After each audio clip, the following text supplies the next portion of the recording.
اللهم صل وسلم وبارك عليك يا حبيبي يا رسول الله. ازيكم متابعيني عاملين ايه؟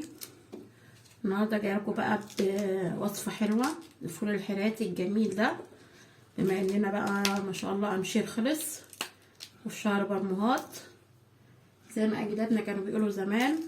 برمهات روحوا الغيط وهات، نجيب بقى فول حراتي جميل كده، الكزبره الحلوه اللي بتبقى المتقيه الجميله دي. طبعا الاجيال الجديده ما تعرفش الحاجات دي، انما اللي هم في سن الاربعينات بقى والخمسينات فاهمين الكلام ده كويس. الكزبره الحلوه الجميله المتقيه بتبقى ريحتها جميله في منتهى الجمال. الخس الحلو، وبيبقى بقى ايه يعني كلها شهر ولا حاجه يا جماعه، نبتدي موسم الحصاد بقى بتاع الغله. كل سنه وانتم طيبين، ما شاء الله على الخير بتاع الارياف والاراضي الزراعيه في منتهى الجمال. فمعايا كده كيلو فول غسلاه، تغسليه قرن بقرن كده، تقطعيه بايديك عادي كده زي ما انا بقطعه، مش شرط سكينه، تقطعيه بالطريقه دي، تفصصيه زي ما تعملي. بس احنا بنفصصه بقى في اللي هو نفصصه كده في اعمال الرز الكشري، كشري الفول.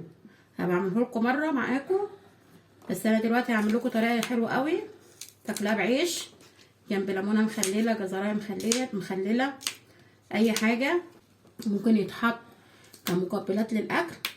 فانا بقطعه زي ما انتم شايفين معايا كده، ومعايا كزبره مخرطاها. والنهارده وصفتنا محتاجه الهون، لان الهون بيبقى له نفس جميل في الوصفه دي عن الكبه. مش كل حاجه بالكبه، الهون له يعني بيبقى ما شاء الله نفسه حلو في الحاجه دي. ومعانا بقى ايه فصين توم، ومعلقه كمون صغيره، ومعلقه ملح، ومعايا كزبره ناعمه. هخلص بس تقطيع الفول زي ما حضراتكم شايفين بالطريقه دي وارجع لكم تاني ان شاء الله. زي ما حضراتكم شايفين قطعناه بالطريقه دي. لو في حبايه زي ديت مفتوحه مش مشكله، شيلي منها الاخضر وحطي الحبايه بتاعتها. بيبقى في جناب القرن الفول زي شعيرات كده، تحاولي تشيليها برضو وانت بتقطعي. الشعيرات دي تبقى رفيعه اي نعم، بس ما بتبقاش حلوه، شيليها وانت بتقطعي. ويا رب الوصفه النهارده تعجبكم، وما عجبتكم الوصفه ما تنسوش تعملوا لايك وشير واشتراك في القناه. هنروح دلوقتي على البوتاجاز بالفول الجميل اللي احنا قطعناه ده. حتى كوبايه ميه بتغلي على النار كده، حاولي ما تكتريش الميه قوي. وسقطي الفول، سقطي بالطريقه دي. سقطنا الفول في الميه، هنسيبه يستوي فيها. لما يستوي ارجع اقول لكم بقى نعمل فيه بقى. احنا هنسيبه يستوي شويه كده معانا على النار، وهنبقى نصفي الميه منه. على ما يستوي معانا بقى تعالوا نعمل الخطوه التانية دي.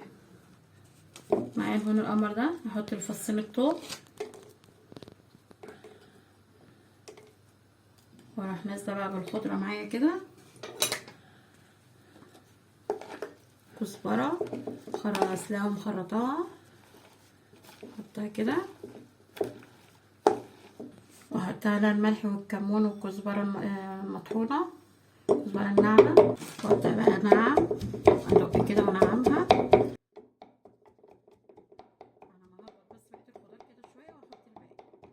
بقيت الكزبره كده وانعمها، واوريها لكم بقى بعد ما اخلص فيها دقه عامله ازاي. دي الكزبره بعد ما دقناها بالثوم والملح والكمون والكزبره المطحونه، نعملها بالطريقه دي بقى. هركنها على ما الفول يستوي معايا، ونروح عاملين بقى التركه اللي هي بتخلي الفول ده في منتهى الجمال وطعمه جميل. تحبي تاكليه حتى حاف كده من غير عيش، من غير اي حاجه خالص. ادي الفول يا حبايبي متسلق معانا، انا ما غطيتوش عشان لونه ما يغيرش قوي. ما تمسكي بقى ما تمسكي الفول تتكي كده تلاقيها جايه معاكي، يبقى هو كده استوى. هنصفيه. صفينا الفول يا حبايبي وجبنا الحله كده. حطي معلقتين زيت ابيض، عندك زيت زيتون حطي، المتاح تحت ايدك اشتغلي بيه.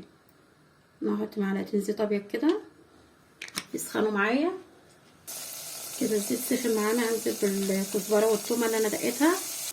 ندي الكزبره والثومه كده تشويحه. ما شاء الله ريحتها طالعه في منتهى الجمال. ممكن تحطي سنه شطه لو انت بتحبي الحراق، انما لو ما بتحبيش الحراق يبقى هي كفايه الملح والكمون ومعلقه الكزبره المطحونه. نشوحها بس كده تشويحه بسيطه. ريحه طالعه جميله في منتهى الجمال، ريحه ذات نفسها تفتح النفس. كده شوحنا الكزبره بالثومه معانا. انزل بالفول اللي احنا صفيناه، متاخدش وقت وسهله وطعمها في منتهى الجمال. نقلب كده على ما الخضره كلها تتغلف بالفول. شايفين الجمال؟ لونه في منتهى الجمال والريحه احلى بصراحه. ان شاء الله هعمل لكم كشري الفول قريب برضو، نستغل والفول موجود اليومين دول. شايفين دول بس معلقتين ميه مكان الخضره، متاخدش اكتر من كده. نسيبه بقى 10 دقايق على نار هاديه على ما الخضره كلها والثومه كده تدي طعم من الفول. وبألف هنا وشفا. ادي الفول يا حبايبي بعد ما سيبناه 10 دقايق على النار. شايفين ما شاء الله لونه جميل في منتهى الجمال والريحه جميله وطعمه احلى. كده الفول خلص معانا.